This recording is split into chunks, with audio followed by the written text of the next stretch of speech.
saya ucapkan kepada Kak Hilmi selaku pembicara pada malam hari ini dan teman-teman yang berkenan hadir pada kesempatan kali ini. Izinkan saya, Rohmawati, sebagai moderator yang akan memandu acara pada malam hari ini. Pada malam hari ini akan terlaksana yaitu Ruang Tumbuh yang episode ke-33 dengan pembicara Kak Hilmi Fadel Nurindra Putra. Sebelumnya izinkan saya untuk membaca CV dari Kak Hilmi.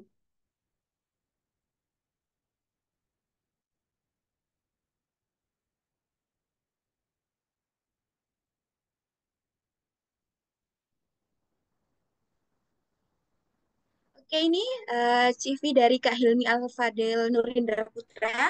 Kak Hilmi merupakan mahasiswa dari Institut Teknologi 10 November yang memiliki beberapa pengalaman, antara lain ada di akademet.id sebagai CMO atau Chief Marketing Officer, kemudian ada Jama Akui Founder, selanjutnya ada Pak Bagus Education, dan Super K Consulting Grad. Selanjutnya yaitu ada juga pengalaman organisasi Kak Hilmi, ada di HIPMI ITS, ada di Sandi Nation sendiri, dan ada di Kawan Ayu. Kak Hilmi juga memiliki beberapa pencapaian skill, diantaranya ialah sebagai Sandi Nation Youth Ambassador 2024, sebagai Best Presenter in Business Catalyst, sebagai award beasiswa Sobat Bumi Pertamina, dan masih banyak lagi. Oke teman-teman, tak ada lama, marilah kita sambut pembicara pada malam hari ini, Kak Hilmi Alfadel Nurindra Putra. Kepada Kakak Hilmi, saya persilahkan waktunya. Alhamdulillahirabbil alamin. Assalamualaikum warahmatullahi wabarakatuh. Waalaikumsalam warahmatullahi wabarakatuh.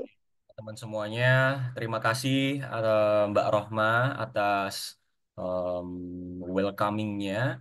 Mbak Rohma ini adalah salah satu mentor saya juga teman-teman Sandi Nation Youth Ambassadors di Jawa Timur. Ya, terima kasih Mbak Rohma. So, Mbak Rohma boleh jadiin aku co-host ya, biar bisa sharing. Oke, tentunya yang terhormat kepada Dewan Pembina Sandi Nation Youth Ambassadors, Ibu Reni Fitriani, kepada manajer Sandi Nation Youth Ambassador, Mas Jaswanto, yang kami hormati, dan juga teman-teman semuanya yang pastinya akan selalu kami banggakan. So, teman-teman semuanya, pada malam hari ini kita bakal diskusi bareng ya teman-teman semuanya. Aku nggak mau di sini kayak yang nerangin gitu, kayak dosen yang bakal nerangin ke teman-teman semuanya. No, it's not me. Tapi teman-teman semuanya di sini boleh banget buat diskusi dua arah. Ya, Mas, interupsi, yuk sikat gas, gitu ya teman-teman semuanya. So, let's next in the present. Oke. So, teman-teman, aku mau share screen dulu ya. Tapi untuk suaraku di sini udah oke ya, teman-teman semuanya. Apakah ada gangguan atau something? Oke Kak, suaranya. Oke, siap.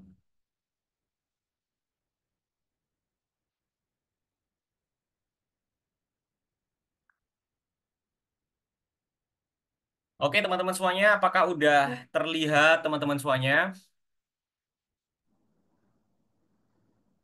Sudah Kak Hilmi. Oke, siap Mbak Rohma. So, teman-teman semuanya, buat yang bingung judul yang ada di poster ya, We Negotiated with the Foreign People and Foreign Business. Tapi di sini temanya akan seputar tentang negosiasi, teman-teman semuanya. So, here we want to bahas atau discuss beyond the deal. Atau lebih dari kesepakatan, beyond the deal. Ya, di sini kita akan belajar tentang negotiating skills ya, more wisely, lebih bijak lagi, better agreement, kesepakatan yang lebih baik dan juga better result. Jadi tiga hal ini teman-teman boleh dicatat ya teman-teman semuanya, boleh disiapin catatannya buat kita nanti biar bisa paham gitu teman-teman. Soalnya di sini negotiating skills itu adalah bagaimana kita bisa berbijak-bijak untuk bisa mendapatkan kesepakatan yang lebih baik dan juga bisa mendapatkan hasil yang maksimal. Yang tentunya hasil tersebut itu akan sama-sama untung. Dari pihak A untung, dari pihak B untung, dari pihak lawan juga untung. Kayak gitu teman-teman. So, this is me. My name is Hilmi Alfadel Nurida Putra, biasa dipanggil Hilmi atau Fadel.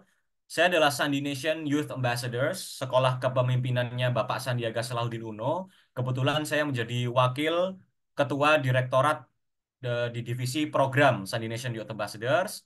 Dan yang kedua, saya adalah awardee beasiswa Sobat Bumi Pertamina Foundation, teman-teman semuanya. Dan yang ketiga, aku adalah Duta Bea Cukai Indonesia, kala itu di tahun 2020, and the next, there are no elections. Nggak ada pemilihan lagi, so I'm still on it. Oke. So, yang keempat ada founder HLM Holdings. Ini adalah salah satu bisnisku yang dimana holding ini mempunyai beberapa perusahaan teman-teman yang nanti akan aku jelasin. Ya, perusahaan kecil-kecilan lah. Lalu yang terakhir, aku adalah content creator ya teman-teman. Kalau gabut, hobinya ngonten ya. Dan Bismillahirrahmanirrahim, OTW Certified Digital Marketing Profesional dari Superkey. Kayak gitu teman-teman. Oke, this is my business building record teman-teman. Di 2019, saya adalah orang yang dalam tanda kutip adalah orang yang dibully ya pada saat SMP. Memang usia saya masih muda teman-teman. Di sini saya masih berumur 19 tahun dan sekarang saya menekuni bidang bisnis dan juga mendapatkan full mentoring penuh dari Sandi Nation. Jadi di 2019 saya adalah orang yang introvert ya, hampir satu angkatan ngebully saya dan every day seems like a dark day. Semua hari terasa gelap, terasa nggak enak meskipun saya mempunyai banyak mimpi yang harus diwujudkan. Di tahun 2020 saya belajar dari kesalahan, saya mulai bisa berbaur dengan teman-teman semuanya dan juga lebih menjadi seorang ekstrovert, teman-teman. Jadinya saya mulai bangkit dan juga bergabung dengan organisasi besar untuk membangun percaya diri meski harus melewati proses yang berat. Jadi teman-teman semuanya, hal yang bisa diambil di sini adalah kalian tidak harus menunggu untuk bisa menjadi orang yang disenangi oleh di dalam salah satu lingkungan. Tapi cukup untuk menemukan lingkungan yang bisa menghargai kalian.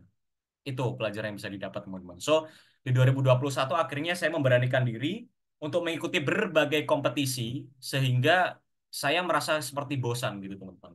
Ini kok kompetisi kok udah saya jabanin semua kayak gitu ya. Bukan bukan flexing, teman-teman. Tapi ini kita share-share pengalaman kok. Rasanya kompetisi ini oke-oke aja, hanya menguntungkan diri saya sebagai seorang juara daripada kompetisi tersebut, ya. Sehingga saya comeback, teman-teman. Comebacknya di tahun 2022.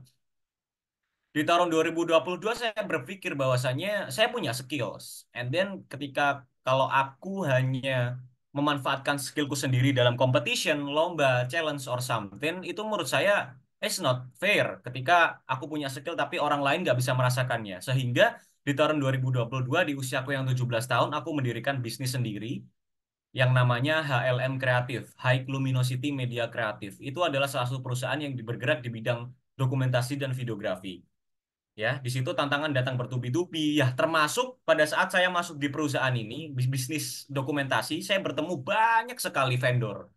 Di situ ada vendor yang nyentak-nyentak, di situ ada vendor yang mau menang sendiri. Sehingga apa teman-teman? Saya yang di usia 17 tahun nggak tahu apa-apa, baru masuk di dunia industri kreatif, masuk dengan orang-orang yang profesional yang mereka itu menginginkan suatu perfeksitas di dalam eh, sesuatu yang mereka lakukan. Padahal saya I don't know nothing about this. So pada saat itu saya belajar tentang ilmu negosiasi. Oh, ternyata orang-orang seperti ini cara cara menanganinya itu gini ya. Oh, caranya vendor sound itu mintanya kabelnya harus pakai Holy Land atau nirkabel, nggak pakai kabel. Sehingga mereka lebih mudah. Oh, ternyata harus di gini gini gini. Akhirnya itulah negotiation story yang udah saya dapetin selama beberapa belas tahun kayak gitu teman-teman. Di tahun 2023 alhamdulillah kerja keras saya terbayarkan teman-teman semuanya. Bisnis saya berhasil mendapatkan profit 2 digit sehingga saya bisa berbagi bersama teman-teman semuanya, asik-asikan bareng gitu teman-teman sehingga bisa sejahtera bareng kayak gitu. Dan akhirnya di tahun 2023 alhamdulillah saya masuk di kampus perjuangan Ibu Yang Luhur Institut Teknologi 10 November Surabaya. So this is me guys. 2024 yang atas sendiri itu adalah saya menemani mantan ketua umum Muhammadiyah. Beliau juga dosen Fakultas Kedokteran di salah satu universitas yang ada di Indonesia. Yang di sebelah kanan itu adalah foto saya bersama Cak Suroboyo, itu adalah Cak Tio. Saya bertemu di Duta Earth Hour Surabaya, aksi lingkungan yang mematikan beberapa lokasi yang ada di Surabaya agar mengurangi emisi karbon yang berlebih di region kita, di wilayah kita. So, di sebelah kanan kita bergeser lagi itu adalah salah satu buku ya inspirasional dari Sandi Nation Youth Ambassadors. Saya ikut berkontribusi di dalamnya. Dan yang bawa sendiri itu adalah salah satu bersama organisasi dahulu saya yang membesarkan saya, Forum Anak Jombang. Saya berbagi tentang ilmu media, digital marketing, dan juga personal branding. Dan yang tengah itu adalah aksi saya bersama kawan Ayu. Saya menjadi project manager daripada aksi lingkungannya kawan Ayu yang ada di Pantai Kenjeran, Surabaya. Bersama Ketua Umum, Ketua Harian DPP PKB, Ibu Dr. Aisyafiyah Asfar. Yang kanan sendiri saya memimpin moderator di dalam departemen di kampus saya sendiri di ITS. So, teman-teman semuanya, ini adalah salah satu stepping stones atau batu pijakan saya untuk bisa apa? Belajar terus-menerus. So, super long life learner dimanapun dan kapanpun saya berada. So, teman-teman semuanya, why negotiation is so important? Kenapa sih negosiasi itu sangatlah penting, teman-teman? Coba boleh deh ketik di kolom chat ataupun kalau yang mau raise hand, nanti aku bakal sediain hadiah. Bener Mbak Rohma ya? Nah, Oke, boleh nih teman-teman semuanya. teman-teman chat di kolom komentar ada Mm-mm. Hilmi nih. Siap, teman-teman semuanya. Boleh di chat di kolom komentar kenapa negosiasi itu sangatlah penting, teman-teman, di dalam bisnis. Boleh deh, ayo kita di kolom chat. Kalau nggak ada yang jawab, nggak Ya lanjut. nih. Ya teman-teman jangan pada malu. Ayo teman-teman, di kolom chat, kenapa negosiasi dalam bisnis itu bisa sangatlah penting, teman-teman. Coba di kolom chat dong, tulis kenapa. Sepertinya masih malu-malu ini Kak Hilmi.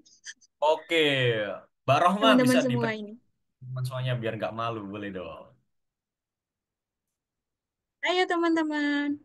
Boleh nih, aku aja ya Kak pendapat nih. Yang ngasih pendapat. Ya, Gi. Karena kalau negosiasi kenapa penting? Karena kita bisa menghendaki apa yang sesuai dengan apa yang kita inginkan. Begitu Kak Hilmi. Ringkasnya. Oke. Berarti Mbak Rohma ini di dalam perspektifnya adalah negosiasi itu bagaimana cara kita bisa dapat apa yang kita inginkan gitu ya Mbak Rohma ya. Iya, kurang lebihnya seperti itu. Right, oke. Terus di sini ada, menurut saya Itu Kak udah negosiasi itu ada jawaban nih Kak. ya, ini Mbak Rohma ada nih, membantu kita menyelesaikan masalah.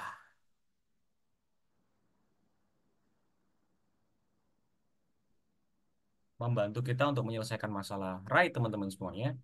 So, iya, it's about problem solving. Ini terkait dengan bagaimana cara kita bisa menyelesaikan masalah antar kedua belah pihak. So, teman-teman, udah negosiasi belum hari ini, teman-teman? Ya, teman-teman secara nggak sadar itu di setiap hari kita itu kita lagi bernegosiasi, teman-teman. Bernegosiasi seperti apa? Ketika kita masuk ke dalam kelas, kita telat, ada dosen yang mengajar, kita alasan. Itu termasuk negosiasi, teman-teman. Karena apa? Kita menginginkan masuk di dalam kelas, dan bapaknya juga nggak menginginkan kalian masuk kelas. Nah, tinggal yang mana nih? Jalan tengahnya. Jalan tengahnya kalian harus online kah? Tapi nggak apa-apa ngikutin pelajaran, tapi di luar kelas kah? That's it, negotiations. Ketika kita bersama keluarga, kita memutuskan liburan. Aku pengennya ke A, yang si C ini pengennya ke E. Akhirnya kita bernegosiasi nih. Kepentingan kita itu berada di posisi A, kepentingan mereka berada di posisi C. Sehingga apa? Ketika kesepakatan itu terjadi, namanya jalan tengah itu B. Itu, teman-teman. Itu yang namanya negosiasi. Sehingga kedua belah pihak itu akan mendapatkan win-win solution. That is kenapa kita harus belajar negosiasi. Yang pertama, kita bisa menemukan jalan tengah nih dalam dua perbedaan konflik. Yang kedua, dua belah pihak itu akan menjadi win-win solution.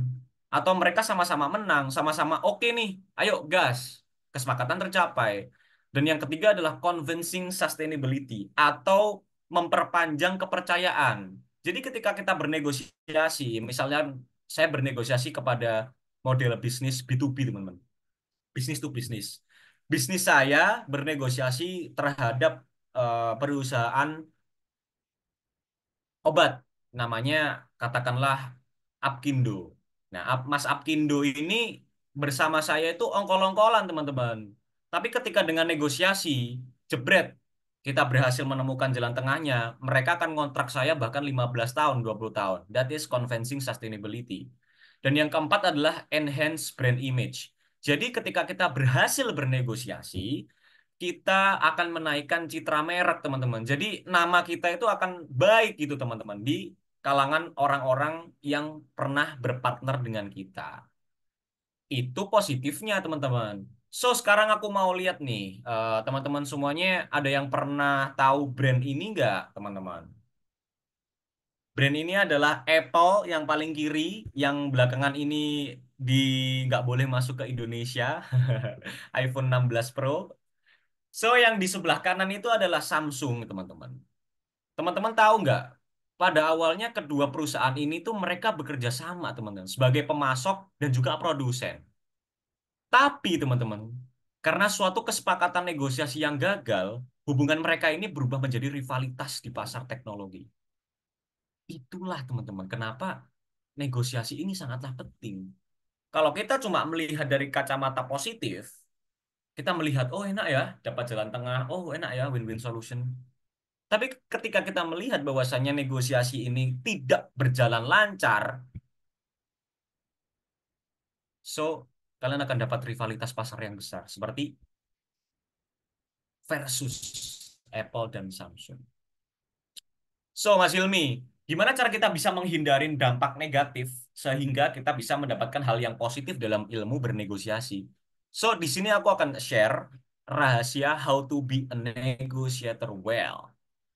Ya, jadi materi pada malam hari ini itu merujuk pada bukunya Bapak Cohen dan Stephen. Ini adalah bukunya berjudul Negotiating Skills for Managers di New York terbitnya. Dan yang kedua adalah Bapak Al-Ali dan juga Nermien, Comprehensive Intellectual Capital Management, Step by Step, Hoboken. Nah, step by step ini di Hoboken, New Jersey.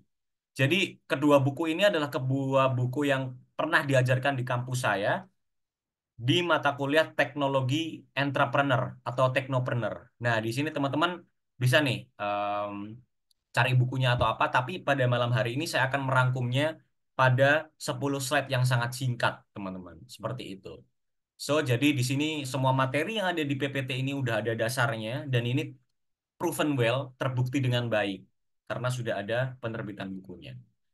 So, teman-teman semuanya, saya merangkum how to be a good negotiator, how to be a negotiator well. Itu ada ya tiga, teman-teman. Tiga pilar untuk menjadi negosiator yang handal, yang baik di dalam bisnis yang kita jalani, teman. Kalian bisa menerapkan tips ini ketika bisnis kalian sudah ongoing, teman-teman semuanya. Jadi kalau bisnis kalian belum ongoing, negosiasinya mungkin negosiasi terhadap diri sendiri. Wah, aku harus mulai nih. Ketika enaknya mulainya kapan ya? Besok atau 2 hari lagi? Ah, berarti hari yang pertama gitu, teman-teman. Tapi kalau ilmu yang ini negosiasinya, we faces the real case of the business. We faces the real life of the business, ya. So, this is the three pillar to be a good negotiator on business. Yang pertama ada position dan interest, kepentingan dan posisi yang tadi dibilangin oleh Mbak Rohma bahwasanya kita punya kepentingan di situ, kita mempunyai sesuatu hal yang harus kita menangkan di dalam situ itu adalah kepentingan dan juga posisi. Yang kedua adalah namanya BATNA implementation, teman-teman semuanya. BATNA implementation. Lalu yang ketiga ini ada yang namanya effective communication and emotional control. Nah, tiga pilar ini adalah yang paling penting teman-teman semuanya yang harus kita lakukan untuk mencapai a good negotiator well on business that we are faces. So, teman-teman semuanya boleh dicatat lagi atau bolehlah di take notes ya teman-teman semuanya. Next. Ya, oke. Aku punya study case yang harus dipercayain sama teman-teman semuanya. Coba bayangkan situasi ini, teman-teman. Ya, Anda seorang project manager. Anda seorang manajer yang harus memimpin tim proyek besar. Tapi satu anggota tim Anda meminta kenaikan gaji untuk tetap berkomitmen. Apa yang Anda lakukan? Apakah langsung menolak, menawar, atau mempertimbangkan permintaan tersebut? Yuk, gas-gas di kolom komentar. Go, go, go, go, go. Aku tunggu. Aku nanya nih guys, aku manajer di sini ya untuk menangani misal pembangkit listrik tenaga surya yang ada di desa A. Tapi stafku ini dia nggak mau nih staf handalku untuk mengkaji PLTS yang ada di desa tersebut. Sehingga saya kebingungan dong. Dia ini adalah staf terbaik saya, tapi dia meminta kenaikan gaji nih. Kira-kira yang harus saya lakukan apa, teman-teman? Saya menolak, nggak boleh. Jangan naikin gaji karena itu bakal eh, memperbanyak over cost seperti itu atau menawar kira-kira yo apa enaknya gimana gimana enaknya Mas kamu gaji segini atau gini atau gimana dan atau mempertimbangkan permintaan tersebut sebentar ya Mas aku pending dulu kira-kira teman-teman semuanya pilih jawaban yang mana so choose the answer teman-teman di kolom chat yuk boleh go go go go. Boleh nih teman. Ayo. Oh, ada yang menjawab itu Kak Hilmi. Oke ada Mbak Mas Dari Kak Mas. Fiatul. Betul. Siap, mempertimbangkan permintaan.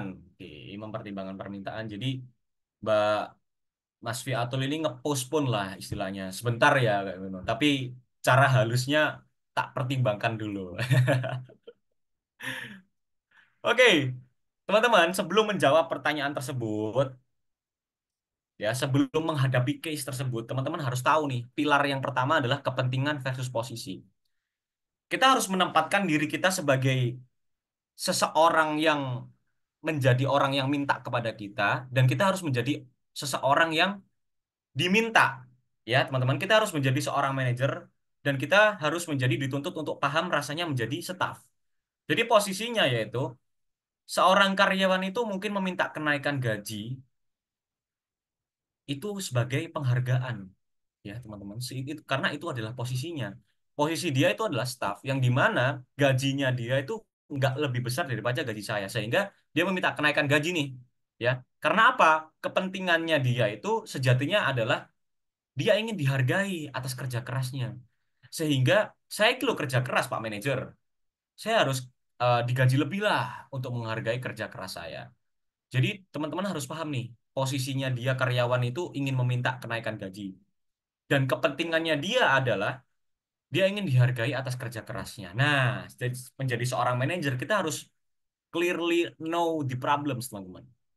Ya, sehingga apa teman-teman semuanya?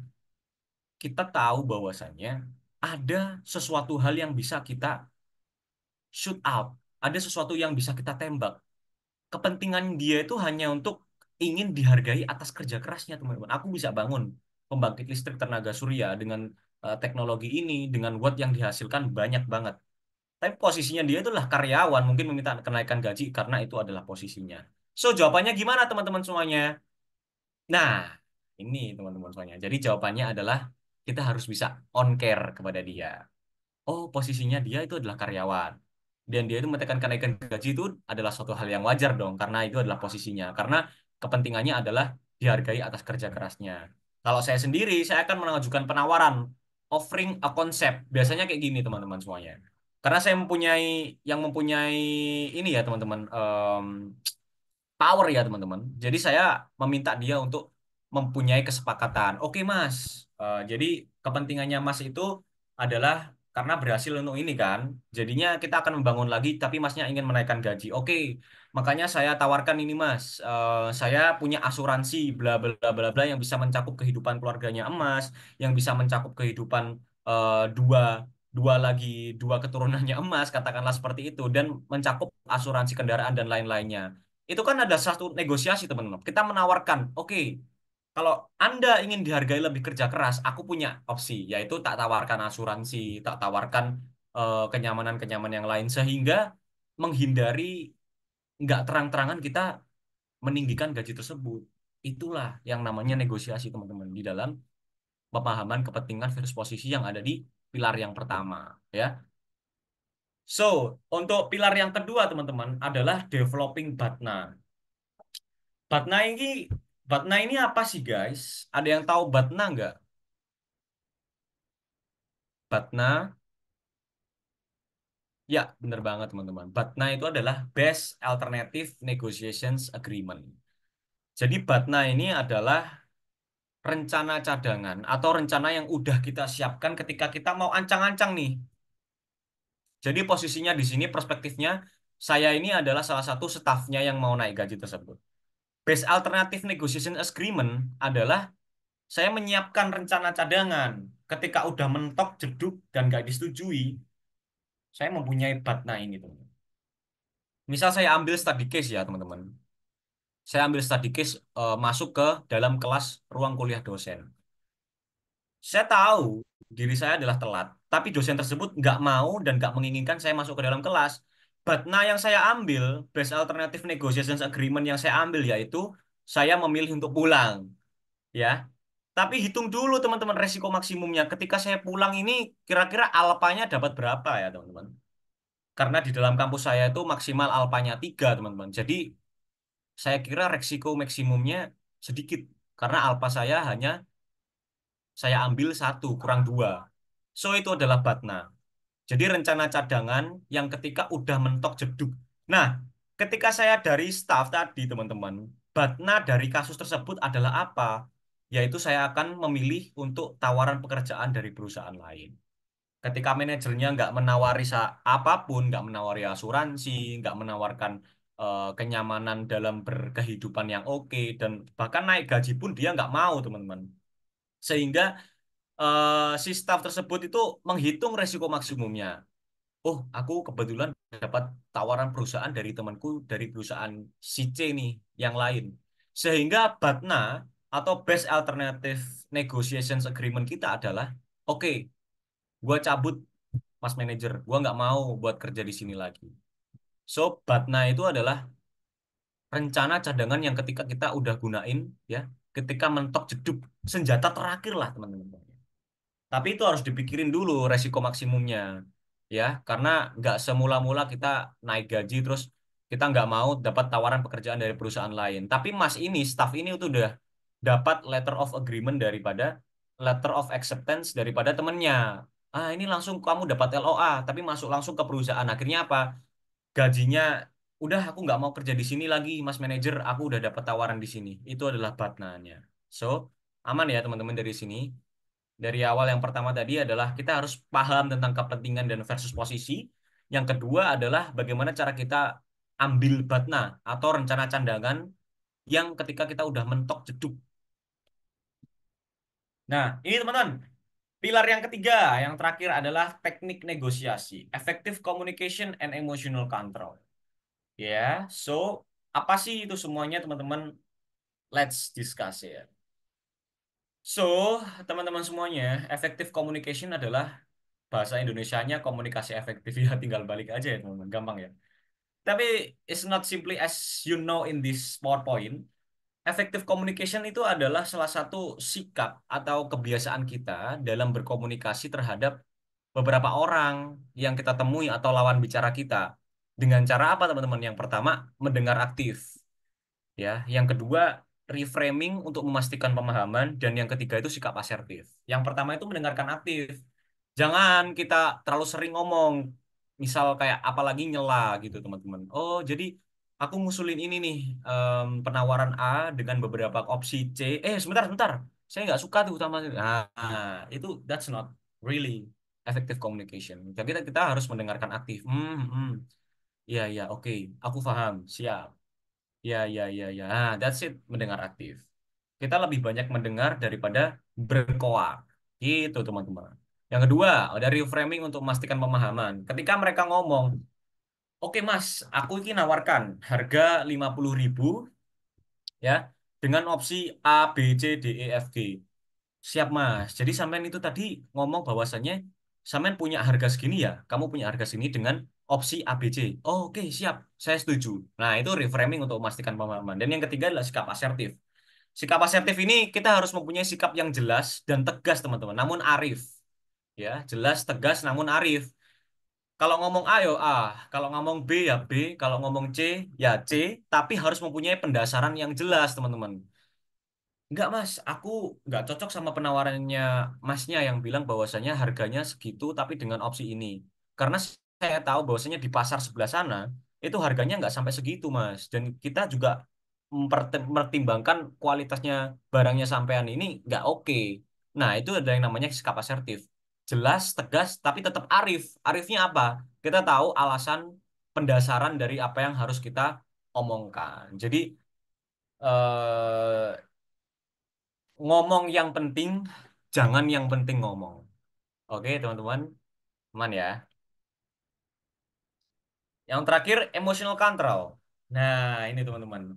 Emotional control itu adalah yang paling penting dalam negosiasi. Kenapa? Karena pada saat kita bisa mengontrol emosi, apapun yang orang lain melontarkan, A, B, C, D, E, F, G, tentang opini, argumen yang tentunya itu kadang bisa menyinggung kita, atau kita nggak srek, atau kita nggak cocok. Itulah, kita harus cerdas dalam mengolah emosi. Wah, kira-kira kalau aku ngomong, gak, aku nggak mau gini-gini. Dia bakal marah nggak? Pastinya dong. Negosiasi macam apa nih? Dia kok suka marah-marah terus kayak, wah nggak banget lah. Udah kita break the deal aja lah. Kesepakatannya udah kita hapus aja. Itu yang namanya kecerdasan emosional. Yang kedua adalah teknik untuk tetap tenang, teman-teman. Kadang kita dalam bernegosiasi itu jarang kita menemukan suatu yang namanya persamaan kebudayaan dalam kita bernegosiasi. Ada kalanya kalau kita bernegosiasi dengan orang-orang yang ada di Asia, kita bernegosiasi kepada orang Indonesia, kita harus senyum, melakukan pandangan yang baik, dan juga bertutur kata yang sopan. Tapi kalau di Eropa, setahu saya itu mereka langsung gitu loh, des des des. No, I don't agree with it. No, it's so it's so complicated for your opinion, so I don't receive it. Mereka langsung des des des. Mereka nggak punya toleransi seperti ngapunten atau maaf, saya kayaknya nggak ini deh. Nggak ada. Itulah kenapa ketika kita bernegosiasi kita harus riset dulu. Orang yang kita ajak negosiasi ini siapa kira-kira teman-teman? Dia apakah CEO perusahaan kah? Dari Asia kah? Dari Eropa kah? Atau dari African kah? Atau dari mana kah? Itu yang harus kita lakukan. Teknik untuk tetap tenang. Dan yang ketiga adalah menghindari konflik yang tidak perlu, teman-teman. Ya, ketika kita menemukan suatu kebuntuan dalam bernegosiasi, terus kita lihat bahwasanya itu akan memicu konflik dan Anda biarkan konflik itu mencuai atau keluar, blame out, itu menurut saya jangan sampai, teman-teman. Karena konflik tersebut itu akan menimbulkan dampak negatif yang sudah saya sebutkan dari tadi. Ketika Apple dan Samsung sudah bekerja sama sebagai pemasok dan produsen, mereka tidak menemukan kesepakatan sehingga mereka jadi rivalitas besar, teman-teman, di pasar gadget yang ada di dunia ini. So, jangan sampai kita mendapatkan konflik terhadap negosiasi yang udah kita mulai, kita rencanain, kita agendain, dan kita diskusiin, teman-teman. So, konflik tersebut jangan sampai kita eh, membiarkan konflik tersebut itu terurai begitu saja. Seperti itu ya, teman-teman semuanya. So, oke teman-teman, aku udah jelasin semua tiga pilar daripada to be a good negotiator on business. Yang pertama itu position and interest, kepentingan dan posisi. Kalian nggak boleh egois ya, tapi kalian harus tetap lihat kepentingan dan posisi bagaimana kalau aku jadi dia. Bagaimana kalau aku jadi staf yang mau naik gaji. Kira-kira kalau aku ngomong gini diterima nggak ya sama dia? Dan akhirnya kita bisa tuh tahu kepentingannya dia karena dia ingin dihargai atas kerja kerasnya pembangun pembangunan pembangkit listrik tenaga surya, katakanlah seperti itu. Dengan posisinya dia adalah seorang staf, wajar dong. Sehingga apa? Kita tawarkan nih karena kita butuh dia juga, dia butuh kita sebagai pemberi salary seperti itu. Itu yang pertama. Yang kedua adalah BATNA implementation adalah pengimplementasian rencana cadangan yang udah mentok jeduk tadi, Best Alternative Negotiations Agreement, BATNA, ya, diingat-ingat ya guys. Kalau kalian lagi terjebak dalam suatu kebingungan organisasi atau kebingungan lomba atau kebingungan dalam menghadapi sehari-hari, siapkan Batna ini dalam setiap kegiatanmu. Siapkan alasan terakhir, senjata terakhirmu, ya, teman-teman semuanya. Kalau saya pergi ke dalam organisasi, saya telat, ya, saya telat untuk masuk organisasi tersebut. Siapkan Batnamu, teman-teman. Senjata cadanganmu untuk apa? Untuk counter omongan-omongan orang, untuk mengcounter pertanyaan daripada ketua forummu atau ketua organisasimu yang nanya, lu nggak bisa dong gini gini gini. Sebentar, nah, senjata cadangannya keluarkan. Saya tadi itu gini gini gini gini. Oh iya iya iya iya iya. Itu teman-teman. Itu namanya BATNA, ya. BATNA itu Best Alternative Negotiations Agreement. Dan yang terakhir adalah effective communication and emotional control. Jadi setelah kita tahu kepentingan dan posisinya mereka, lalu kita udah punya rencana cadangan yang udah mentok jeduk senjata terakhir, campurlah dengan effective communication and emotional control. Sehingga apa teman-teman semuanya? Semua negosiasi akan berjalan lancar dan juga sesuai kepentingan kita, sesuai dengan win-win solution sehingga si orang yang diajak negosiasi itu juga menerima, yang bernegosiasi juga menerima sehingga terjadi yang namanya negotiation beyond the deal. Kayak gitu, teman-teman semuanya. Sehingga apa? Rumus beyond the deal lebih dari sekedar kesepakatan itu bisa terjadi, teman-teman. Dengan apa? Menerapkan tiga section ini beyond the deal. Gitu. So, ada yang tahu ini nggak teman-teman? Ini adalah bentuk apa? Alat apa? Tools apa teman-teman? Boleh diketik di kolom chat. Ini apa Mas? Ini adalah tempe. Bukan, bukan tempe ya. Oh, jelas ini silver gini ya. Ini ada apa Mas? Boleh teman-teman dijawab di kolom chat. Ini adalah salah satu alat apa yang biasa kita gunakan sehari-hari.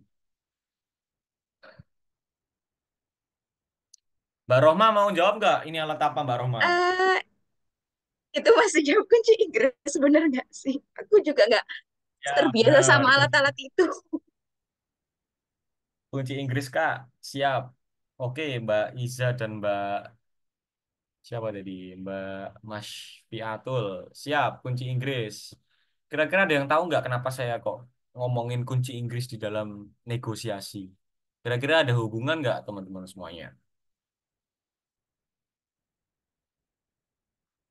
Ya, teman-teman. Ini Belum tahu nih, Kak. Ya, kunci. ini. Hah? Siapa yang tahu? Belum tahu. Ini Oh, belum teman-teman. tahu. Ya, Iya. langsung aja Pak Rohma. Setiap konflik dan permasalahan dalam negosiasi itu pasti ada jalan untuk diperbaiki. Ya, kunci Inggris itu kan untuk memperbaiki. Jangan sampai ketika kita melakukan negosiasi dengan orang yang kita ajak negosiasi, kita meninggalkan suatu impression yang buruk atau kita meninggalkan suatu konflik yang tidak diperlukan sebenarnya. Jadi langsung terus kayak gebrak-gebrak meja ataupun sampai mengangkat-angkat tangan, konflik. Janganlah teman-teman. Ya, kadang omongan kecil bisa jadi omongan besar di framing sama mereka kayak, oh saya nggak terima nih. Kalian tadi ngomong gini dengan opsi-opsi yang diberikan saya nggak terima nih. Udah saya keluar walk out. Nah, ketika kalian menemukan konflik itu, jangan cuma dibiarin teman-teman terus dia disuruh walk out gitu aja. Susulah apalah ya solusi proaktifnya main gitu teman-teman. Sehingga apa? Meskipun kesepakatan itu tidak terjadi, setidaknya tidak ada konflik yang kalian timbulkan dalam negosiasi tersebut gitu teman-teman. Sehingga apa? Hidup kalian jadi aman-aman aja, semuanya jadi enak gitu loh teman-teman. Ya masa kita negosiasi terus kita menimbulkan menempatkan suatu hal yang nggak enak, yang buruk kan, it's not good for me. So ketika kalian berada di negosiasi ataupun entah apapun dalam section kalian melakukan aktivitas, pakailah konsep kunci Inggris ini. Konsep kunci Inggris ini adalah setiap konflik dan permasalahan dalam hidup kita atau negosiasi kita itu pasti ada jalan untuk diperbaiki. ya. Jangan sampai kita ya udahlah. No, jangan sampai kita mengadakan konflik yang tidak diperlukan. Kayak gitu teman-teman semuanya. So, ya, alhamdulillahirabbil alamin. Selesai teman-teman semuanya. Let's connect with me. Ini Instagram saya di Hilmi Fadel dengan nomor WhatsApp yang udah tertera. Boleh kalian chat, Mas. Aku kebingungan tentang bisnisku. Aku mau konsultasi. Mas, aku ketemu negosiasi yang parah, susah banget. Enaknya diapain ya, Mas? Itu boleh kalian tanyain buat aku, teman-teman semuanya. So, Mbak Rohma, aku punya pantun nih Oke, buat semuanya. makasih Kak Hilmi. Ini kayaknya sih pengalaman pertama saya dan teman-teman nih untuk mendengar materi tentang negosiasi yang belum kami dengar sebelumnya. Nah, saat ini kami membuka kesempatan untuk teman-teman nih yang mau bertanya langsung kepada Kak Hilmi. Boleh raise hand atau chat di kolom komentar. Silahkan ya teman-teman, Kayak, jangan malu. kayaknya pembahasannya kayaknya berat banget nih Mbak Rohma. Iya, ini Kak pengalaman pertama gitu Kak. Sebelumnya belum pernah dengar mungkin ya teman-teman langsung negosiasi gitu. Kuliah Negosiasi. 2 SKS ini serasa aku Mbak, ngajar kuliah 2 SKS tentang teknopreneur, Oke, teknologi entrepreneur. teman-teman. Boleh deh teman-teman nanyain, Mas, gimana sih cara kita apa-apa, bolehlah, monggo silahkan teman-teman semuanya. Yang udah mulai bisnis, ketemu vendor yang ngomongnya nggak enak, cara ngatasinnya gimana, cara gininya gimana. Boleh ditanyain. Ya Mbak Roma ya? Ini, iya. Atau mungkin Kak Hilmi itu bisa share contoh pengalaman nego Kak Hilmi yang terberat gitu. Ini Kak mau tanya di Super K. Oke, Boleh siap Mbak Rohma. di kolom komentar atau untuk pertanyaannya. Oh, ini mau tanya Mas, aku chat aja ya. Siap. Siap-siap ditunggu pertanyaannya.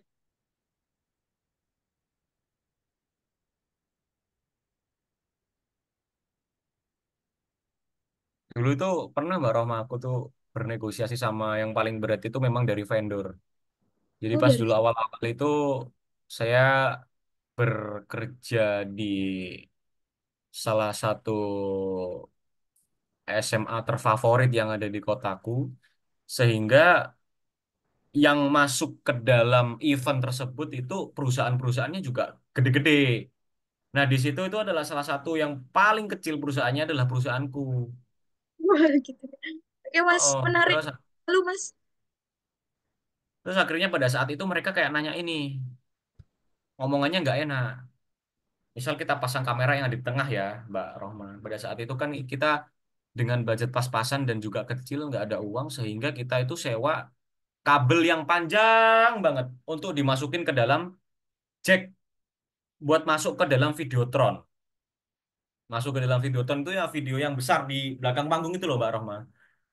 Seketika pada saat kita coba malamnya itu bisa Mbak Rohman. Tapi paginya kita coba itu nggak keluar gambarnya. Ketika Oh, pada saat lalu, Kak, vendor apa yang terjadi? vendornya itu bilang, Mas, aduh, aduh, kok yo gak pakai kabel sing itu loh, sing nggak ada kabelnya, pakai nirkabel, namanya Holy Land itu. Nah, namanya Holy Land, sehingga mereka maki-maki Mbak Roma kayak, waduh Mas, sampean niki tekan di sih Mas, kamu ini dari mana sih, perusahaan dari mana sih kok berani-beraninya ambil event segede ini dan ini gini akhirnya dengan pendekatanku seperti biasanya, aku deketin orangnya, terus kayak dia kan lagi kayak ngopi, tak temenin ngopi, Pak, ngopi Pak. Wih. Oh, ngopi. Ada pendekatannya, Mbak Roma. Jadi nggak langsung kita dihajar sikat, terus kita juga marah juga. Aduh, jangan. Api Nggak dibalas down, api, Kak Hilmi. kebakaran. Jadinya, yes, kita ngomong ngopi lagi, Pak, nggih. Jadi acaranya ini keren banget, Pak. Apalagi sound systemnya dari perusahaannya Bapak ini tambah keren lagi SMA-nya. Oh, seneng orangnya, Mbak.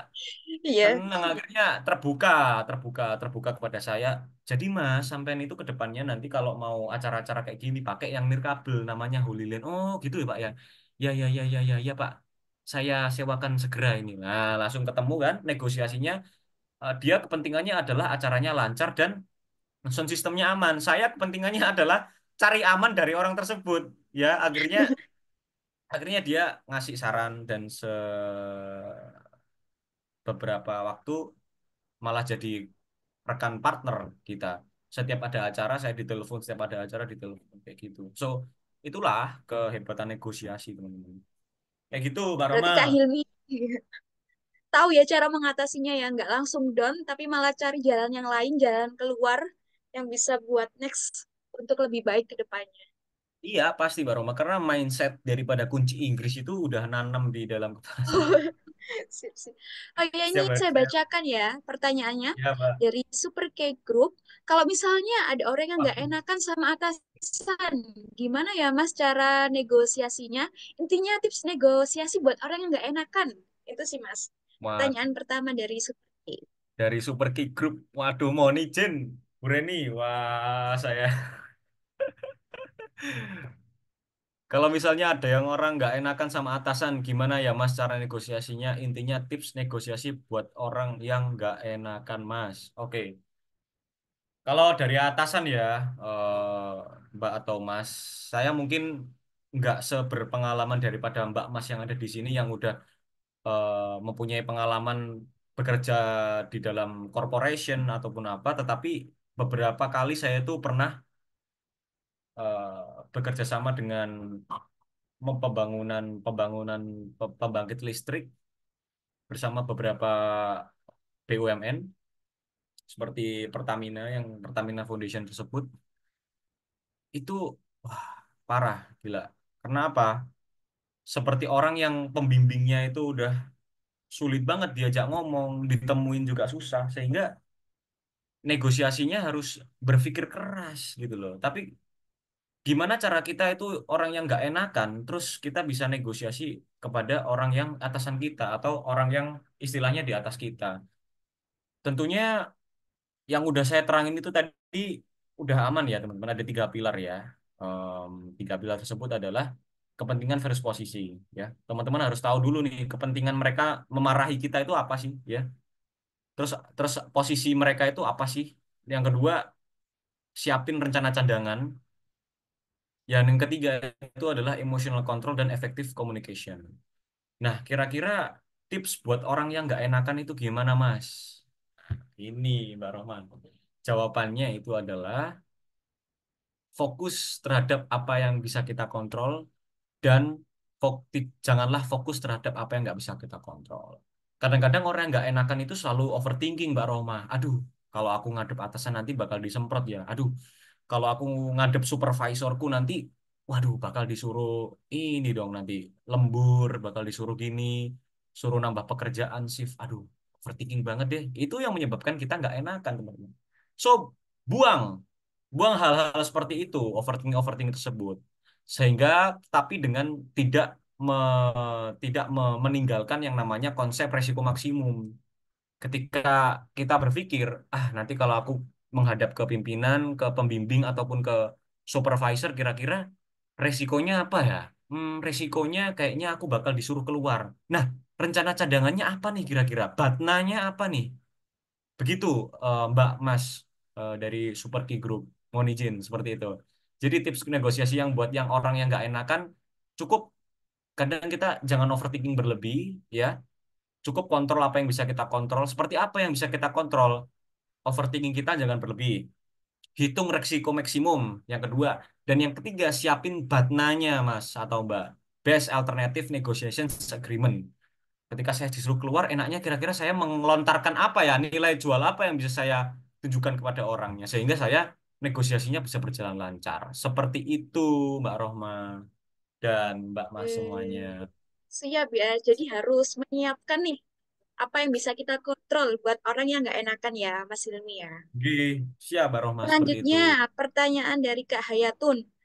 Pertanyaannya ialah, kita ini kan sering banget Apalagi anak organisasi nyari sponsor untuk event kita, so kita itu pasti melakukan negosiasi dengan pihak sponsor. Pertanyaannya, gimana sih Mas trik and tips biar negosiasi kita itu diterima dari pihak sponsor tersebut? Oke, siap, Mbak Roma. Izin untuk mengeksplorasi pengalaman saya. Pengalaman saya di dalam bidang sponsor, saya pernah di Sier, Surabaya Industrial Estate Rungkut.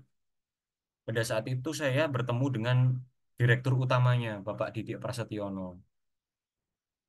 Disitulah hal-hal yang belum saya ketahui nih teman-teman semuanya. Di dalam sponsor itu pasti we must to know the flow agreement atau arah kesepakatan kita dengan cara apa? Ada tata caranya teman-teman. Kita hanya terus kita harus tahu orang-orang yang di dalam itu siapa aja sekretaris karena kalau kita nggak punya hal itu, proposal ini mau sampai ke direksi itu sulit teman-teman. Sehingga pada saat itu saya sudah melakukan flow agreement-nya dengan cara saya lempar proposal, lalu hubungin orang yang bersangkutan sehingga saya masuk tuh di dalam ruangannya Bapak Direksi. Di sana saya berdiskusi, Pak, gini gini gini gini gini gini gini gini gini. Saya pasti pada saat itu mendengar aktif teman-teman. Jadi Mbak Mbak Hayatun Nufus yang saya pakai tips and triknya itu saya menggunakan mendengar aktif yang tadi udah saya bocorin rahasianya. Ya, pada saat itu Bapak Didik menjelaskan bahwasannya, Mas, di dalam kehidupan kita itu banyak banget renewable energy yang belum terpenuhin, kondisi sampah yang luar biasa. Ini yang harus kita solusiin dan acaranya Mas ini udah baik banget karena bisa menginfluence orang banyak. Saya mendengar aktif aja. Siapa, Gih, Pak. Gih, Pak. Leres, Pak. Siap, bagus ini, Pak. Benar, benar, siap, benar, benar. Akhirnya pada saat itu saya mendengar aktif, effective communication, saya pakai tips and triknya Mbak Nufu sehingga saya masuk nih dikit-dikit. Mohon izin Pak, eh, boleh mendatangkan Bapak Wali di acara kita. Oh siap, nanti saya hubungi ke Bapak Wali. Kebetulan Bapak Wali juga alumni ITS. Oh iya, sehingga kita terjadi negosiasi dan agreementnya seperti itu Mbak Nufu. Sehingga pada saat hari H, alhamdulillahnya Bapak Wali datang dan sponsor turun. Seperti itu Mbak Nufus. Itu pengalaman saya di bidang sponsor dan banyak lagi lah Mantap di kali B ya. sama karya juga. Jadi Seperti itu, langsung Mbak Roma. dapat, jadi langsung dapat sponsor, dapat Pak Wali juga gitu ya, dapat plus plus gitu ya Di Mas ya. Alhamdulillah. Selanjutnya ada pertanyaan dari Kak Ferdini. Saya mau tanya, gimana cara mengidentifikasi dan memanfaatkan Batna dalam situasi negosiasi yang sangat kompleks dan penuh resiko? Monggo, Mas Hilmi.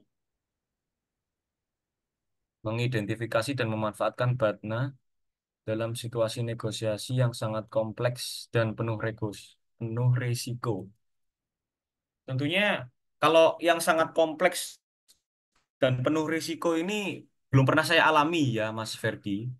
Karena negosiasi saya itu di dalam beberapa B2C atau B2B yang dimana itu nggak sebesar mungkin kita bernegosiasi dengan negara lain atau gimana perusahaan intranasional. Tapi yang saya pelajari ini adalah beberapa bisnis model seperti B2C, B2B yang nggak seberapa besar, jadi medium low. Jadi kalau kita berbicara tentang sangat kompleks dan penuh resiko, itu kayaknya kita bakal berhadapan dari medium ke high. Seperti itu ya.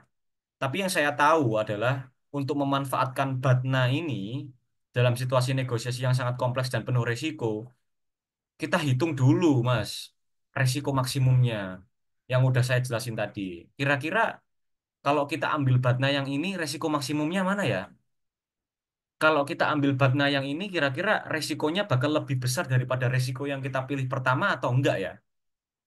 Saya cukup menggunakan konsep itu sih, Mas Ferdi, untuk menjawab kompleksitas dan indikator risk daripada negosiasi yang kita buat. Jadi resiko maksimumnya itu dihitung dulu. Baru ketika kita udah bandingin resiko maksimumnya beberapa itu, satu, dua, tiga, sehingga kita tahu nih, oh jadi resiko ini yang paling berbahaya, jadinya saya bisa ambil opsi yang ini. Kayak gitu, Mbak Rohma dan juga Mas Ferdi. Ya ini mungkin bisa nanti saya riset lagi, Mas Ferdi, untuk konsep konseptual daripada negosiasi yang kompleks dan penuh resiko dari medium ke high. Boleh nanti Mas Ferdi drop aja kontaknya biar saya bisa kabarin Mas Ferdi bagaimana sharing-sharingnya. Kayak gitu, Mas Ferdi. Terima kasih sama Mbak Rohma juga. Oke, siap Kak Hilmi. Selanjutnya, teman-teman, apakah ada yang mau ditanyakan kepada Kak Hilmi? Boleh ya, masih lanjut. Bisa di kolom komentar atau raise hand. Oh ya, gimana tadi Kak Hilmi? Jadi hadiah atau enggak tadi Kak Hilmi? Saya tadi itu Mbak Rohma bilangnya kan yang awal harus aktif-aktif aja. Oke, Jadinya kalau di akhir-akhir ini kan udah, aduh, siap-siap Kak Hilmi. jangan-jangan. Tapi yang aktif tadi yang awal siapa Mbak Roma? Belum ada ya yang aku suruh ada hadiahnya. Ada sih tadi yang Belum ada kan ya Mbak Roma ya? selalu jawab gitu Mas. Dari Kak Mas Piatul. Atau Kak Mas Piatul ada pertanyaan nih, boleh banget. Tadi Oke. kan paling aktif Mbak gitu Mas buat Fiatul boleh nanti kita mau boleh nanti bertanya DM dari tadi instan. paling interaktif Oke, nih siap. dalam Zoom kali ini. Mungkin ada pertanyaan dari Kak Mas Piatul kepada Kak Hilmi tentang negosiasi. Negosiasi. Oh itu, Kak. Ini Oke. ini- Boleh nih Kak Mas Piatul. Boleh open kameranya mungkin biar bisa interaksi secara langsung.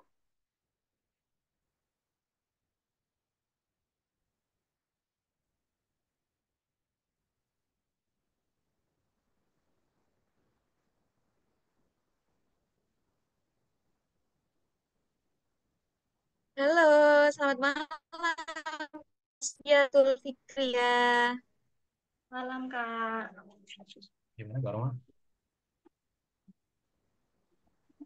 Boleh nih, ada apa yang mau Untuk, ditanyakan ke Kak Hilmi?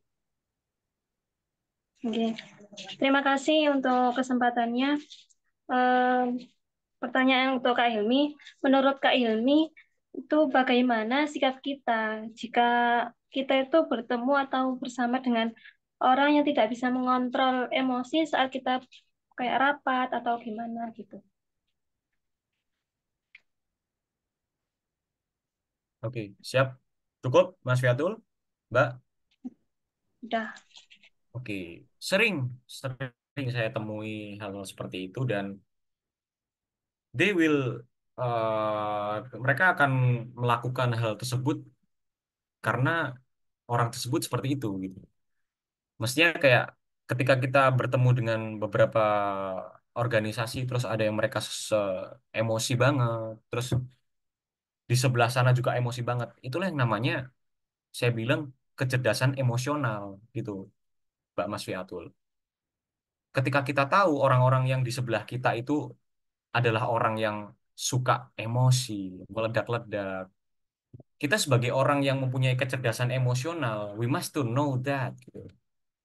Yang paling penting yang kita tahu adalah konsep kecerdasan emosional ketika orang tersebut itu adalah orang yang ingin diperhatikan gitu Mbak Syarul. Jadi Mbak Mas Atul ada yang namanya bukunya Robert Greene di dalam Law of Narcissistics. Jadi Law of Narcissistics ini adalah hukum di mana semua manusia itu ingin diperhatiin Mbak Mas Atul. Nah, Mbak Mas Fiatul harus identifikasi dulu nih. Kira-kira dia itu emosinya meledak-ledak gitu itu karena apa sih? Atau karena dia ingin diperhatikan atau karena dia ingin ini. Nah, coba Mbak Mas Fiatul ketika ketemu orang seperti itu, lebih baik Mbak Mas Fiatul ini diam dulu. Sehingga apa? Opininya Mbak Mas Fiatul ini akan lebih berharga ketika orang tersebut itu tidak keluar seperti itu. Sehingga apa, Mbak? Seketika dia diem,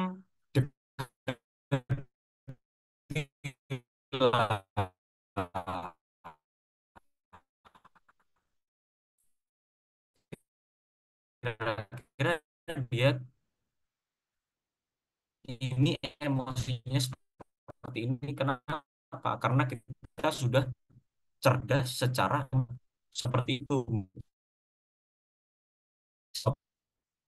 Ketika six, tuh, semua orang ingin diperhatikan. Nah, ini datang kepada dia. Kira-kira ngapain sih kamu kayak gini?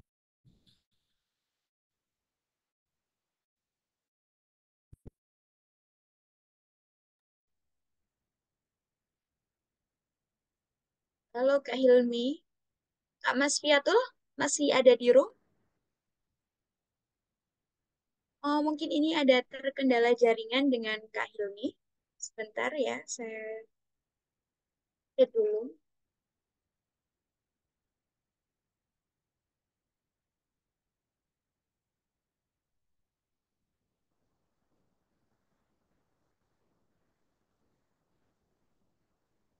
Oh ya, teman-teman, di samping ini jangan lupa buat absensi ya. Itu ada sudah dikirimkan di grup. Jangan lupa untuk absensi buat teman-teman yang ada hadir di sini. Selagi kita menunggu Kak Hilmi nih. Untuk Kak Mas Pia tuh jawaban dari Kak Hilmi tadi masih kurang. Ada yang masih ingin ditanyakan lagi?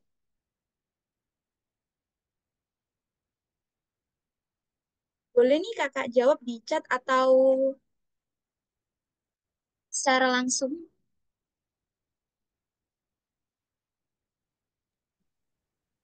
Hmm, menurut saya cukup jelas, Kak. Hmm, terima kasih. Dari yang semoga membantu ya kak ya. Wah, Kita menunggu kak. Halo, halo, Yang tadi Mbak eh, Roma. Siap. Maaf, tadi halo ada kendala. Mas. Siap-siap. Ini Mas, ada pertanyaan lagi. Ada yang di chat dan ada yang raise hand. Mana dulu nih Mas? Yang raise hand dulu apa yang di chat dulu? Yang di chat apa Mbak Roma? Kayaknya aku tadi nggak lihat nih. Dari Super K Group lagi nih, mau nambahin. Mas, makasih ya tadi jawabannya. Mau nanya lagi, Mas. Ketika kita melakukan negosiasi tapi ditolak, gimana itu tanggapannya?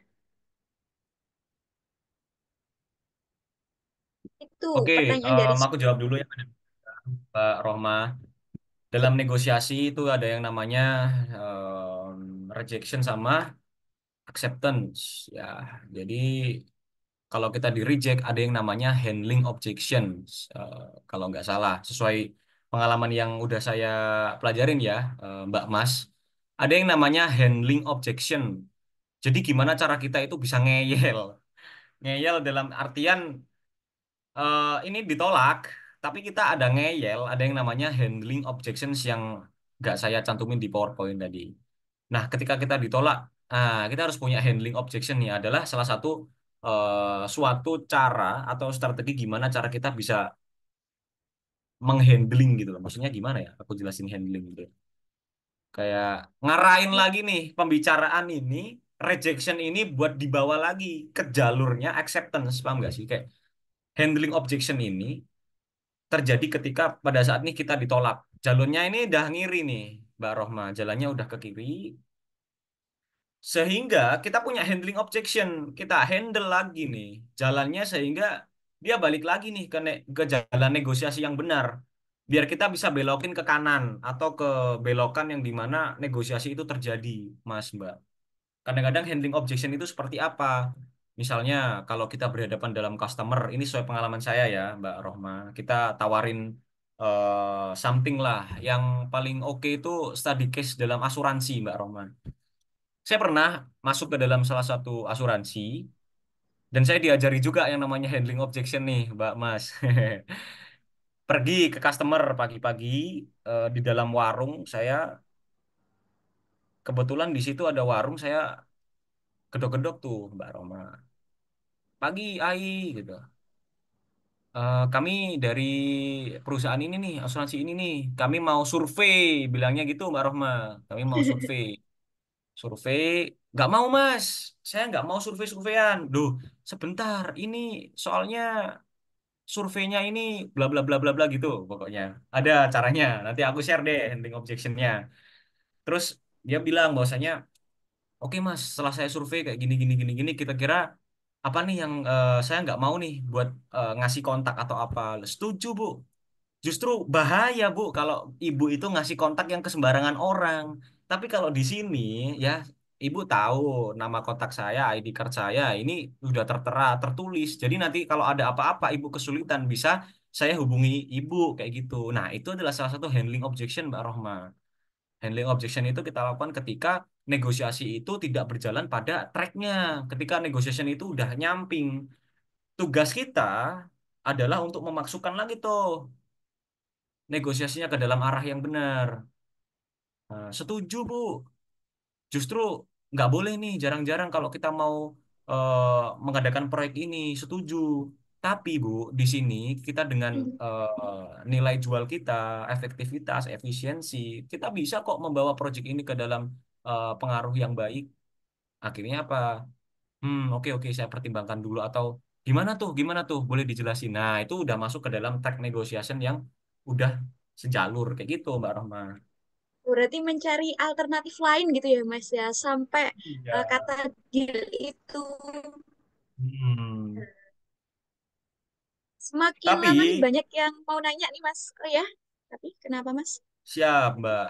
Tapi apapun yang sudah kita lakukan, Mbak Mas, mau apapun, rejection mau kita kasih handling objection apapun, kalau itu udah takdir dari Allah Subhanahu wa taala, mau ngapain aja. Kalau udah takdirnya gini, ya gini, guys, kayak gitu. Tapi kita sebagai hamba tetap harus berusaha dulu, ya kan? Bener gak, Mbak Rohma? Ya, yang penting usaha sekeras-kerasnya dulu. Kalau akhirnya bukan rezekinya, berarti di rezeki lainnya. Amin. Puncak dari negosiasi itu adalah itu, Mbak Rohma, yang saya maksud. Tawakal. Oke, Mas.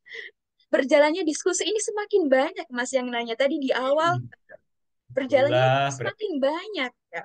Sekarang dari Kak Ferdi berarti dulu nih, yang dari tadi raise hand. Boleh nih mau siap. open cam atau tidak? Open cam boleh, Kakak. Silahkan Kak Ferdi untuk pertanyaannya buat Kak Hilmi. Oke. Malam Kak Ferdi. Nah, jadi begini, cara mengolah situasi di mana salah satu pihak dalam negosiasi mulai menunjukkan sikap yang meragukan atau tidak konsisten. Itu bagaimana, Kak? Boleh diulangi, Mas Ferdi tadi agak putus-putus, Mas. Oh, putus ya. Cara mengelola situasi di mana salah satu pihak dalam negosiasi mulai menunjukkan sikap yang meragukan atau tidak konsisten. Begitu, Kak, kira-kira. Oke, siap, Mas Ferdi. Terima kasih atas pertanyaannya. Tadi pertanyaannya adalah bagaimana cara kita mengatasi, mengolah situasi bagaimana ketika negosiasi itu terlihat udah ragu-ragu atau terlihat udah kayak abu-abu gitu, Mas. Nggak hitam, nggak putih, Mas. Jadi kayak, ya bener gak sih, Mas Ferdi? Iya, Meragukan atau tidak konsisten. Nah, hal yang pertama harus Mas Ferdi lakukan adalah tetap profesional dan tenang, Mas ya. Karena hal yang pertama untuk lawan negosiasi kita itu melihat adalah bagaimana cara kita bisa memanajemen sikap kita, ya. Tetap profesional dan tenang. Jangan sampai kita memperlihatkan diri kita itu kayak frustasi atau nggak sabaran kayak, kok kak, iki yo, aduh, ini kayaknya udah ragu-ragu deh, aduh. No, no, no. Jangan menunjukkan sikap seperti itu, tapi tetap profesional dan tenang. Ya, iya Pak, siap. Sehingga apa? Situasi itu tetap terkendali dan dapat berjalan dengan lancar. Ketika tidak ada benang merah atau jalan tengah terhadap negosiasi kita, coba Mas Ferdi perjelas lagi nih tujuan dan kepentingan. Soalnya kadang ketika orang itu mamang atau ragu-ragu dalam negosiasi itu karena pihak itu belum sepenuhnya paham atau belum yakin akan tujuan dan kepentingan mereka sendiri gitu loh. Coba Mas Ferdi itu punya tujuan. Tujuannya itu adalah buat mengembangin platform A. Dan Mas Ferdi itu belum memahamkan lawan negosiasinya Mas Ferdi bahwa kamu ini loh juga dapat benefit daripada itu. Tujuannya itu kita sama-sama melakukan tujuan yang sama dan kepentingannya itu kedua-duanya itu sama-sama terpenuhi. Coba Mas Ferdi kayak gitu dulu. Yang pertama tadi tetap profesional dan tenang. Lalu Mas Ferdi yang kedua perjelas nih tujuan dan kepentingan each other atau satu sama lain sehingga mereka bisa merasakan nih aura-aura win-win solution ya. Sehingga bisa ajuin pertanyaan kayak gini sih. Mungkin Pak tujuan kita itu seperti ini, sehingga Bapak juga itu akan dapat seperti ini. Sehingga tujuan kita itu sama, kita ada kesamaan, Pak. Kira-kira faktor apa yang membuat Bapak ragu dengan gini-gini? Kira-kira prioritas utama dari negosiasi ini itu apa sih, Pak? Jadi, Mas, prioritas utama dalam negosiasi kita ini adalah C. Nah, setuju, Pak. Prioritas kita itu juga di C. Kita sama-sama punya kesamaan dan kepentingan. Oleh karena itu, ayo, Pak, kita realisasikan kesepakatan ini. Gitu, Mas Ferdi. Oke? Aman, Mas Ferdi. Nah, yang terakhir, pakai Batna tadi, Mas Ferdi, yang udah saya kenalin. Sebenarnya jawaban dari beberapa negosiasi itu udah saya rangkum jadi tiga itu, teman-teman. Yang paling penting adalah Batna ini, best alternative to a negotiated agreement. Sehingga kita memberikan ruang kepada partner kita dalam bernegosiasi untuk memikirkan bahwasannya ada ruang nih yang tersedia, ada opsi yang tersedia yang memungkinkan mereka untuk memutuskan lebih cepat dan lebih pasti. Kayak gitu ya, Mas Ferdi? Aman? Siap. Jadi yang pertama tadi, Mas Ferdi jangan kelihatan frustasi atau gak sabaran. Tetap aja Mas Ferdi liatin profesional dan tenang. Oh, siap. Yang kedua, perjelas lagi nih tujuan dan kepentingannya Mas Ferdi untuk melakukan negosiasi dari pihak A sama pihaknya Mas Ferdi. Kira-kira faktor apa yang membuat Bapak ini ragu atau prioritas utama Bapak ini ada di mana? Prioritas utama itu ada saya itu di C, Mas. Setuju. Saya juga ada di C. Sehingga kita ada kesamaan nih. Yuk kita realisikan bareng. Nah, itu yang ketiga baru Mas Ferdi udah mentok jeduk, kasihlah batnanya Mas Ferdi sehingga dia bisa berpikir nih ada ruang yang tersedia yang dia pilih. Kayak gitu ya Mas Ferdi? Siap. Siap, Mbak Roma. Siap, oke Mas Hilmi. Lanjut ya dari Mas Muhammad Naufal nih ya. Saya bacakan. Kak, mau tanya nih, menurut pendapat Kak Hilmi, apa saja kesalahan umum yang sering terjadi dalam negosiasi bisnis dan bagaimana cara menghindari kesalahan dalam negosiasi tersebut? Terima kasih. Itu Kak, pertanyaan dari Kak Naufal. Siap, Mas Noval, izin menjawab. Jadi seperti ini, Mas Noval, yang sudah saya berikan tadi ada di PowerPoint yang namanya gambar kunci Inggris, Mas Noval. Kadang ketika kita bernegosiasi, kita meninggalkan partner negosiasi kita itu dalam keadaan yang tidak baik-baik saja. Itu adalah kesalahan umum yang kita lakukan, meskipun pada saat kita negosiasi itu tadi ada yang namanya rejection sama acceptance. Nah, disitulah kalau acceptance oke, kita berarti nggak ada kesalahan. Tapi kalau udah masuk ke rejection, Mas Naufal, itu yang harus kita jaga hubungan baik. Komunikasi efektif itu bukan tentang kita melakukan percakapan dengan orang yang kita ajak percakapan, tapi bagaimana kita bisa menciptakan hubungan dan koneksi di dalam percakapan itu, Mas Naufal. Jadi ketika kita dapat rejection, janganlah kita menunjukkan gelagat-gelagat yang tidak enak dengan dia, seperti yang melontarkan yang hal-hal yang nggak enak juga dengan dia. Kita jaga tuh koneksi hubungan kita tetap baik. Bahkan jangan sampai kita membuat konflik yang tidak diperlukan dalam negosiasi tersebut. Wong sebelumnya itu baik-baik, kita merencanakan jadwal, mengagendakan sama-sama enaknya gitu kan, ngomong-ngomong kan. Tapi pada saat Mas Noval ini dapat rejection, Mas Noval agak agresif nih emosionalnya. Aduh, nggak bisa gitu dong, Pak. Wong saya udah jauh-jauh dari sini kok. Bapaknya kok bisa batalin kayak gini, gini, gini, gini. Mana bisa dong kayak gitu. Ya, itu menimbulkan konflik, Mas Noval. Sehingga apa? Orang yang Anda ajak bicara ini juga ikutan emosi. Loh, kok masnya emosi lah, Wong? Kita loh bernegosiasi. Rejection sama acceptance itu wajar lah, normal lah, Mas. Ya. Jangan sampai konflik-konflik itu terjadi. Dan ketika kita sudah tersulit seperti itu dan sudah terjadi case seperti itu, Mas Noval, jangan sampai konflik tersebut itu dibawa sampai dia pergi daripada tempat negosiasi kita. Nah, masih ada kok kunci Inggris yang bisa diperbaiki. Semua konflik perbaikilah. Ketika kita ada konflik sekalipun, meskipun kita udah ngehindarin konfliknya, coba deh kejar dia. Bilang enak-enakan sehingga apa? Tidak ada konflik yang tertinggal atau yang terbawa di selain tempat negosiasi. Seperti itu Mas Noval dan Mbak Rohma. Siap, Mas Hilmi. Masya Allah, ilmu yang didapatkan malam ini sungguh merupakan pengalaman yang terbaru nih buat kita, yang pastinya tentang negosiasi ini bakal bermanfaat di kehidupan selanjutnya. Selanjutnya untuk Ya, teman-teman yang lain, apakah ada yang mau ditanyakan kepada Kak Hilmi? Hampir setiap orang yang tadi bertanya ya Mas ya. Lumayan diskusi malam ini.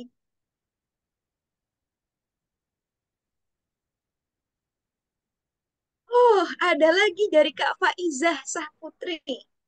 Boleh nih Kak Faizah on cam dan bertanya kepada narasumber kita malam ini. mohon izin Mbak Rohma. Oh iya Mas Hilmi. Gak ada termin-terminnya kok Mbak Roma. Langsung aja gas-gas ini yo, gas-gas dor, gas Oke. dori. Dari Kak Hilmi sendiri gimana? Apakah Monggo, monggo, boleh, boleh. apakah mau jeda sebentar atau langsung lanjut ke Mbak Faiza? Monggo, monggo Mbak Faiza. Langsung aja Mbak. Baik, Assalamualaikum warahmatullahi wabarakatuh. Selamat malam, Kak Hilmi dan Kak Rahmat. Sebelumnya, maaf, Faiza nggak bisa open cam. Tapi perkenalkan dulu, nama saya Faiza Mumaiza Syaputri. Saya Sunny Nation Youth Ambassador 2023 nih, Kak Hilmi. Oh, siap. Satu angkatan sama saya Mbak Faiza. Iya, siap.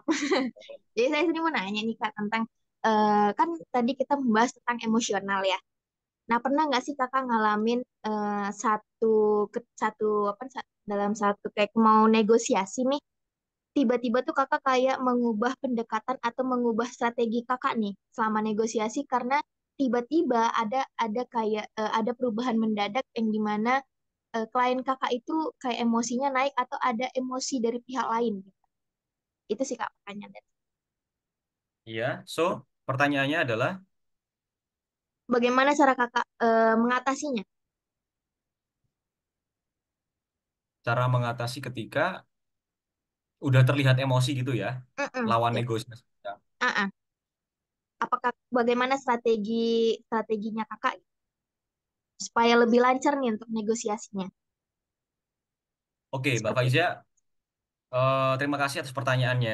Hal yang pertama yang selalu saya tanamkan di dalam diri saya adalah emosionalitas atau kemarahan kita dalam melakukan sesuatu itu tidak akan menimbulkan hal yang baik di dalam setiap apa yang kita lakukan. Bahkan itu adalah satu hal yang menurut saya eh, tidak diperlukan dalam suatu negosiasi gitu loh, Mbak Faiza. Misal nih, eh, kita udah ngajuin kesepakatan gini, jebret. Bapaknya ini, lawan negosiasi kita, itu dia nolak secara keras dan bahkan nggak ada pendasarannya, nggak enak ngomongnya. Disitulah Mbak Faiza, kita harus mempunyai kecerdasan emosional seperti apa yang saya sebutkan tadi. Kecerdasan emosional itu menanamkan mindset di dalam diri kita bahwasannya emosionalitas dan juga kemarahan itu tidak akan membawa kita ke ujung manapun gitu loh. Jadi semisal kita mempunyai dan kita berhadapan dengan orang yang emosionalitas dalam bernegosiasi, kita harus mempunyai sebagai orang yang punya kecerdasan emosional, kita harus menjadi orang yang meredam emosi tersebut, Mbak Faiza. Jadi kalau saya nih ya, kalau saya di posisi negosiasi seperti itu ya dengan emosionalitas ya, karena saya udah punya kecerdasan emosional dan saya tahu bahwasanya jika saya emosi juga, resiko maksimumnya udah tak hitung nih, Mbak Faiza. Resiko maksimum ketika lawan negosiasi marah dan saya marah, akhirnya apa? Gebrak meja, bakar kafe atau bakar tempat negosiasinya. so on, dan lain-lain yang mengerikan-mengerikan. It's okay kalau kalian bernegosiasi kepada orang yang perusahaan-perusahaan yang dalam tanda kutip clean atau apa ya. Tapi kalau kita sudah bernegosiasi dengan yang lebih tinggi atau kalau kita sebut kartel atau apa, wah bahaya bos. Kalau kita emosi, mereka emosi, udah kalian ditembak jeder gitu. Negosiasi. Oke. Jadi kalau saya dalam pikiran saya nih Mbak Faiza, eh, negosiasi itu adalah tentang kecerdasan emosional. Jadi kalau kita bertemu dengan lawan negosiasi seperti itu, hal yang paling utama itu masih tetap berpegangan dengan prinsip kita, kecerdasan emosional, Mbak Faiza. Sehingga harus kita yang memainkan peran di situ. Anggaplah kita berbuat baik, ya. Berbuat baik itu tidak harus mengharapkan balasan kok. Mereka emosional, kita tetap aja jadi nice guy, senyum, ngangguk-ngangguk, framing, reframe. Oh, seperti itu ya, Pak ya. Eh, Mohon Pak, lebih kondusif lagi Pak, agar kita bisa bernegosiasi dengan lancar lagi. Apakah bisa Pak? Kalau memang tidak diperlukan hal-hal seperti ini dan Bapak juga tidak bisa kondusif, maka bisa kita cukupkan aja negosiasi pada hari ini. Seperti itu Mbak Faiza tekniknya. Jadi Mbak Faiza harus pegangan dulu sama yang namanya kecerdasan emosional. Sehingga Mbak Faiza ini bisa mempunyai mindset bahwasanya emosionalitas kemarahan itu tidak membawa kamu ke dalam ujung atau akhir yang apa-apa. Kayak gitu. Ya masa kita buat negosiasi sama marah-marah kan enggak ya. Semua negosiasi kalau deal kan kita senyum-senyum tuh. Senyum-senyum terus habis itu foto bareng ya kan. Coba ada nggak negosiasi yang kita marah-marah, woi kamu nggak ini. Terus habis itu langsung deal. Oke deal. Negosiasi kan harus senyum. Siap gini ya ya oke. Habis itu foto bareng senyum gitu kan. Mbak Faiza. Aman Mbak Faiza. Udah menjawab kah? Aman, aman, aman. Thank you, Kak. Berarti intinya kembali ke kita lagi lah ya, Kak. Gimana kita mengatur emosional kita berarti ya.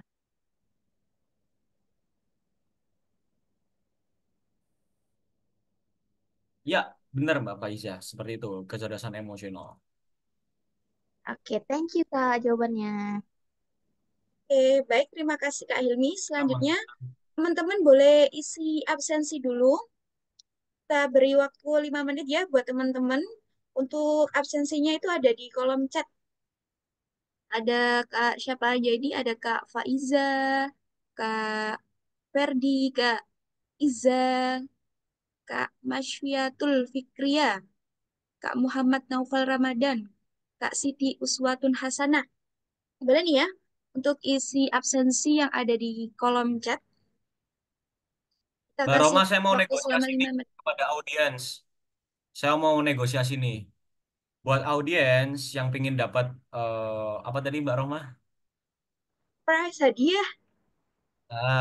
Boleh nanti buat story, tag aku sama chat, Mas, saya tadi yang aktif di bagian ini, bagian ini, bagian ini. Nah, jika pendasaran kalian oke dan juga dengan bukti yang konkret, saya acceptance. Ya, jadi hadiahnya nanti jadi milik kalian. Nanti tak kasih tak hadiah. Gampang. Kayak gitu, Mbak Rohma. Ya, teman-teman semuanya aman ya dengan negosiasi saya tersebut ya. Itu adalah penawaran BATNA, teman-teman. Best Alternative Negotiation Agreement yang saya lontarkan di room Zoom ini. Kayaknya Mbak Rohma ada gangguan ini nih, gangguan sinyal deh. Kira-kira teman-teman di sini ada yang mau sharing nggak? Pernah nggak negosiasi terus kayak menemui jalan buntu gitu, terus orangnya malah marah-marah atau gimana gitu? Ada nggak teman-teman semuanya? Boleh, boleh sharing di kolom chat atau mau raise hand sekali lagi buat nambah keaktifan? Boleh, monggo, silakan.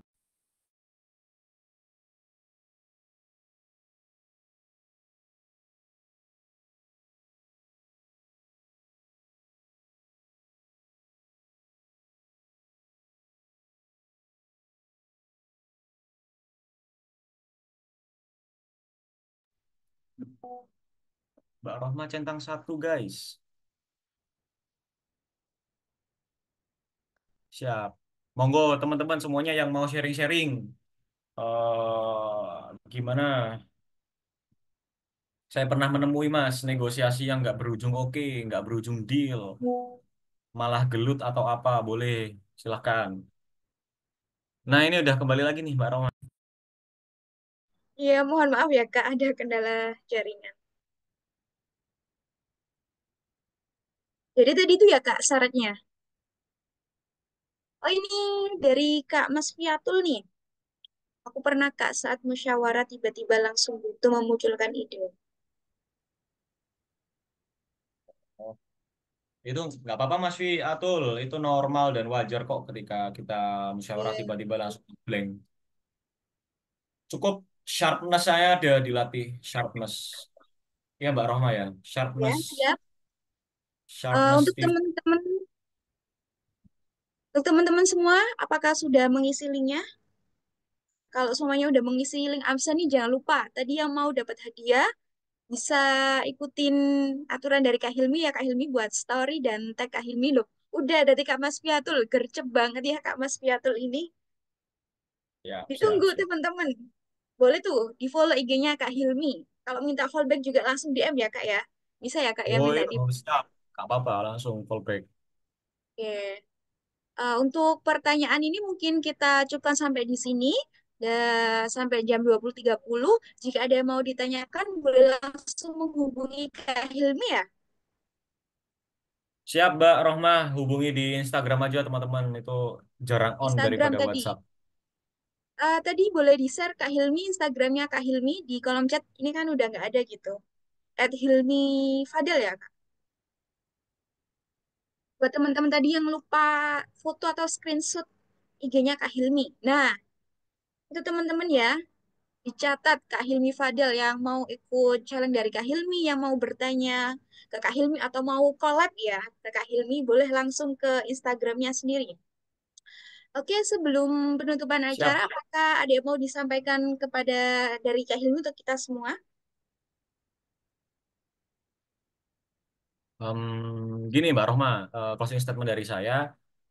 Teman-teman semuanya, keberhasilan dalam negosiasi itu adalah kesiapan bertemu kesempatan, teman-teman. Jadi seberapa siap teman-teman untuk bisa menghitung resiko maksimum, seberapa siap teman-teman untuk merumuskan BATNA, Best Alternative Negotiation Agreement, sehingga teman-teman semuanya bisa bertemu dengan kesempatan, sehingga kesiapan ditambah kesempatan sama dengan keberhasilan. Seperti itu, Mbak. Kesi- Cukup dari saya. Kesiapan ditambah kesempatan adalah keberhasilan. Wih, kata-kata baru nih ya. Terima kasih ya Oh, untuk Kak Hilmi. Sebelum kita akhir, kita bisa foto bersama. Boleh nih teman-teman untuk on-cam buat kita dokumentasi kegiatan malam hari ini. Untuk kakak operator, bisa minta tolong untuk di screenshotkan. keren teman-teman. Oh, pertanyaannya sungguh menguras critical thinking ya, teman-teman semuanya. Keren. Ya, nggak pernah saya em, ngadain seminar kayak gini, ngomong-ngomong di sini, terus banyak banget pertanyaannya. Keren kalian semuanya, teman-teman. Padahal kita Sharpness. dikit ya Mas ya. Kita dikit Iya, tapi cuma diskusinya 10 kerasa banget. keras pol, Mbak. Boleh nih kita dokumentasi bareng ya Mas ya. Saya hitung ya. Ya. 1, 2, 3. Selanjutnya 1, 2, 3. Oke, semuanya. Oke, sampailah kita pada penghujung acara. Saya sampaikan terima kasih sebanyak-banyaknya kepada Mas Hilmi atas ilmu yang sangat bermanfaat untuk kita semua dan kepada teman-teman yang telah menyempatkan waktunya untuk bisa hadir dan berdiskusi pada malam hari ini. Akhir kata, saya ucapkan terima kasih. Wassalamualaikum warahmatullahi wabarakatuh. Waalaikumsalam Waalaikumsalam warahmatullahi warahmatullahi wabarakatuh. wabarakatuh. Terima kasih teman-teman semuanya. Maaf juga Teman-teman.